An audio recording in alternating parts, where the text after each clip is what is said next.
This film is about more than just what we learned in IRST.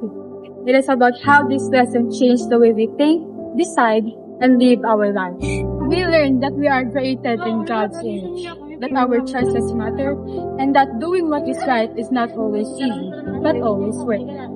This is our journey from simply learning to truly living. Class, please listen. That is all for today. Please study your lessons that we discussed and please prepare for a quiz tomorrow. Okay, sir. Sure. Class dismissed.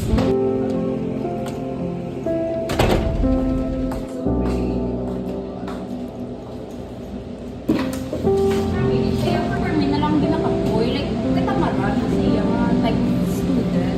Okay, oh my gosh, wait lang kita. Okay, for me lang yan like, hindi lang taguro mag-jump into conclusion and to into judgment pag siguro kay who knows, kasi maybe na batsyag lang siya. So, kay kaagin ako lang before mo nga permit ko pala kaabot sa school, nga kapoy lang yung may kay-obra ko before.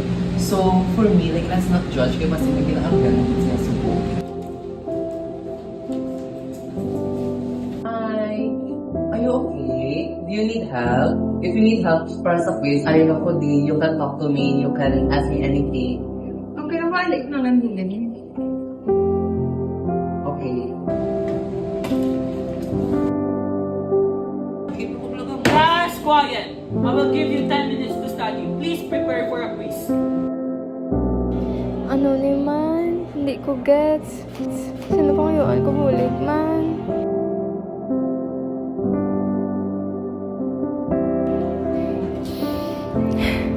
No, hindi. Insakto. Because doing this may be easy, but it doesn't mean that it's right. Class, last 5 minutes. So please study.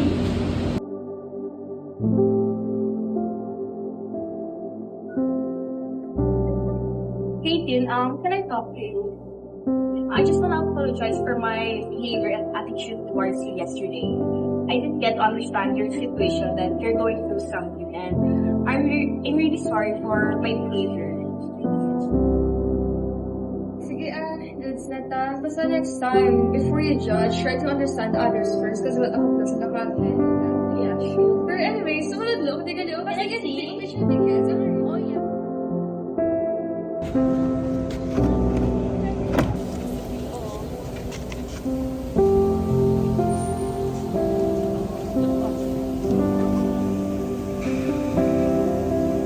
Ay, salamat. Dahil katapos na magid ang quiz.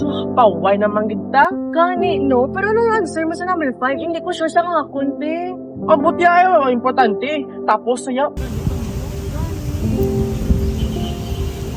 Ay, diba? Kami na. Nalukoy ko yung siya. Bulikan,